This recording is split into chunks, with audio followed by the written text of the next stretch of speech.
I'm Vicky Châu Ziyu, and my student number is SO341016. I'm junior at NCUE. Alessandra Orofino. It's our city. Let's fix it. 54% of the world's population lives in our cities. In developing countries, one-third of that population is living in slums. 75% of global energy consumption occurs in our cities, and 80% of gas emissions that cause global warming come from our cities. So things that you and I might think about as global problems, like climate change, the energy crisis, or poverty, are really, in many ways, city problems. They will not be solved unless people who live in this city, like most of us, actually start doing a better job. Because right now we are not doing a very good one, and that becomes very clear when we look into three aspects of city life. First, our citizens' willingness to engage with democratic institutions.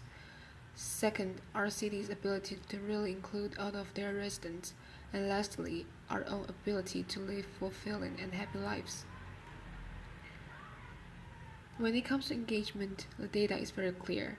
Voter turnout around the world peaked in the late 80s, and it has been declining at a pace that we have never seen before. And if those numbers are bad at the national level and the level of our cities, they are just dismal. In the last 2 years, two of the world's most consolidated oldest democracies in the US and France held nationwide municipal elections. In France, voter turnout hit a record low. Almost 40% of voters decided not to show up. In the US, the numbers were even scarier. In some American cities, voter turnout was close to 5%.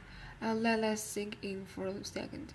We're talking about democratic cities in which 95% of people decided that it was not important to elect their leaders.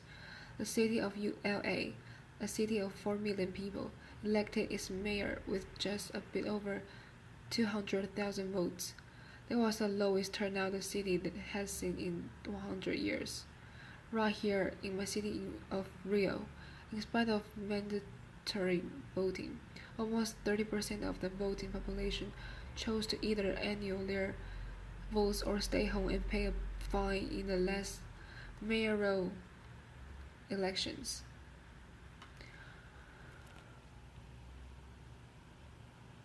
When it comes to inclusiveness, our cities are not the best cases of success either.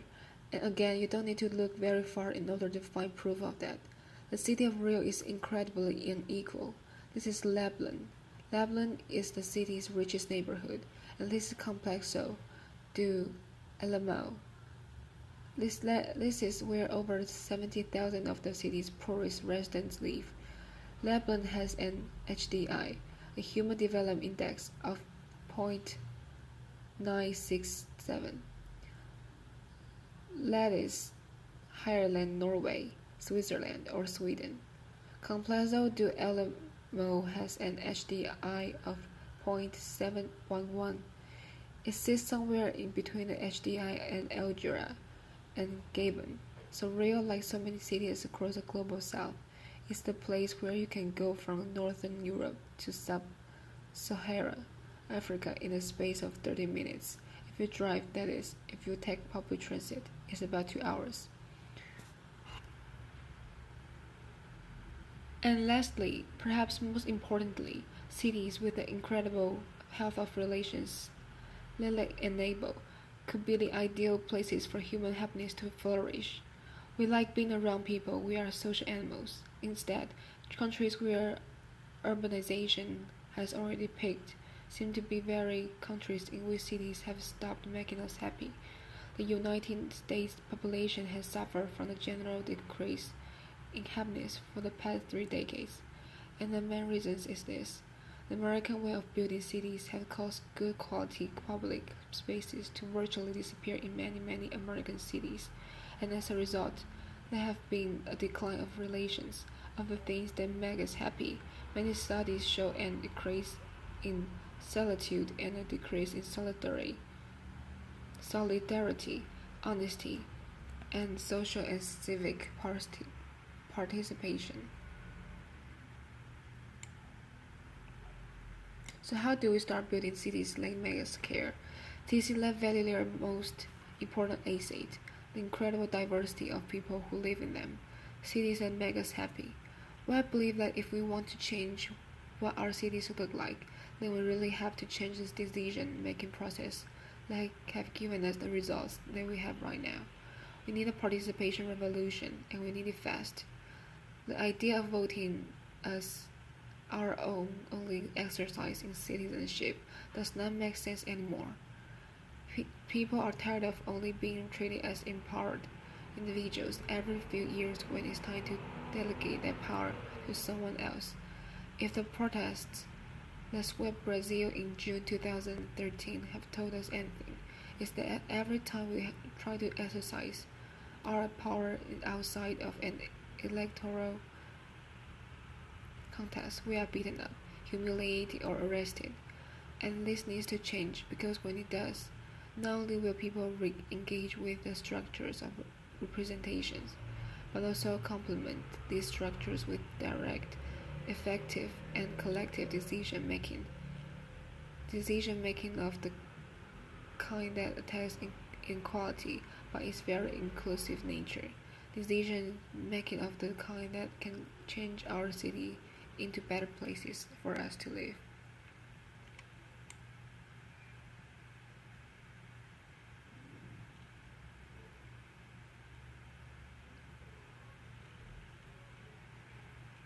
But there is a catch, obviously.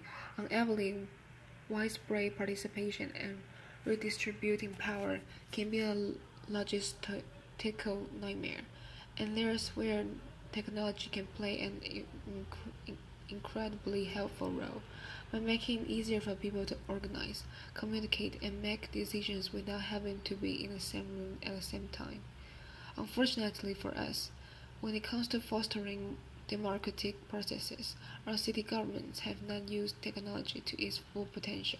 So far, most city governments have been effective at using tech to turn citizens into human sensors who serve authorities with data on the city. Potholes, fallen trees, or broken lamps. They have also, to a lesser extent, invited people to participate in improving the outcome of city decisions that were already made for them.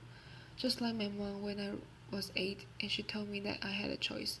I had to be in bed by 8 p.m., but I could choose my pink pajamas from my blue pajamas. That's not participation. And in fact, governments have not been very good at using technology to enable participation on what matters. The way we allocate our budget, the way we occupy our land, and the way we manage our natural resources.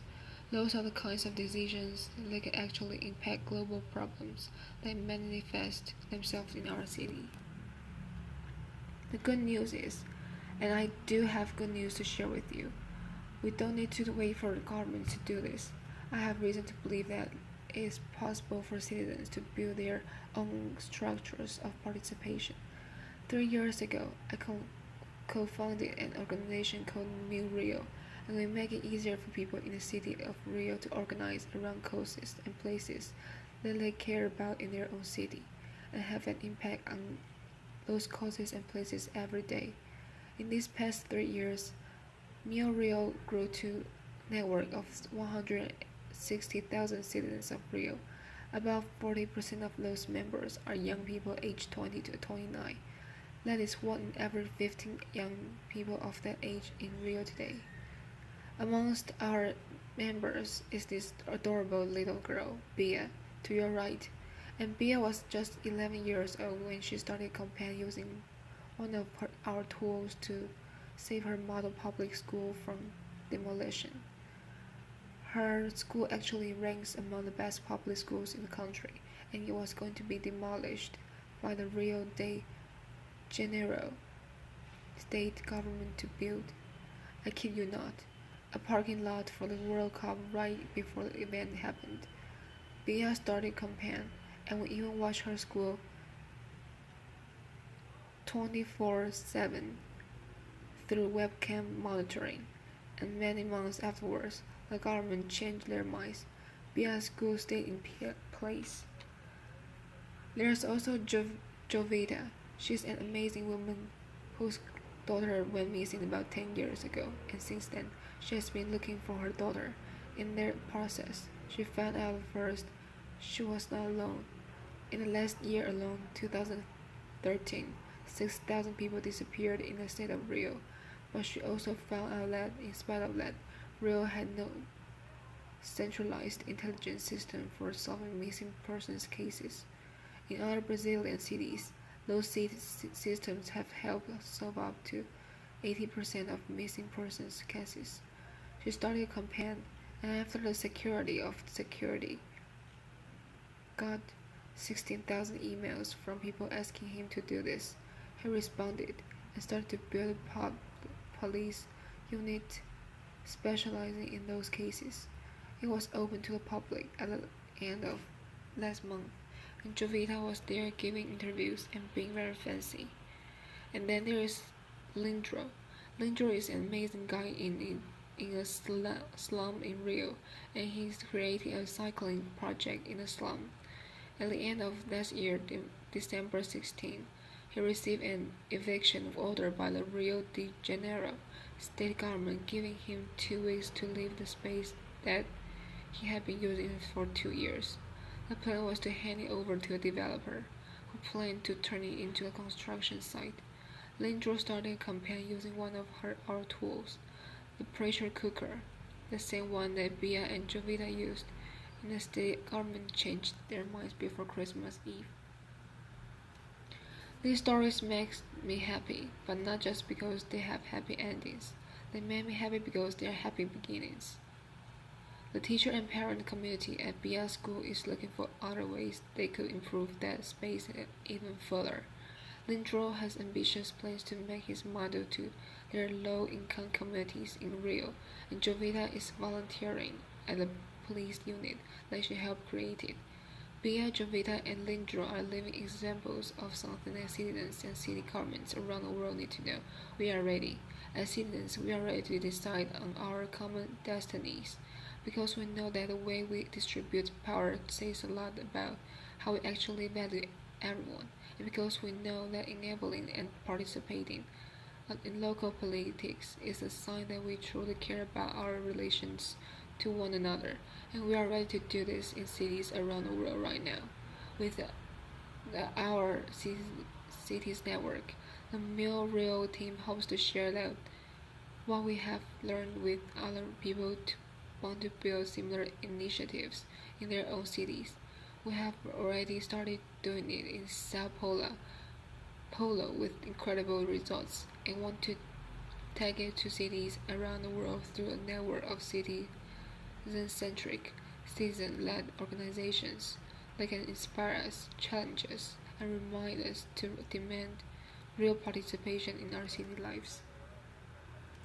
It is up to us to decide whether we want to schools or parking lots, community-driven cycling projects or construction sites, loneliness or solidarity, cars or buses, and it is our responsibility to do that now, for ourselves, for our families, for the people who make our lives worth living, and for the incredible creativity, beauty, and wonder that make our cities, in spite of all of their problems, the greatest invention of our time. Obrigado. Thank you. Applause.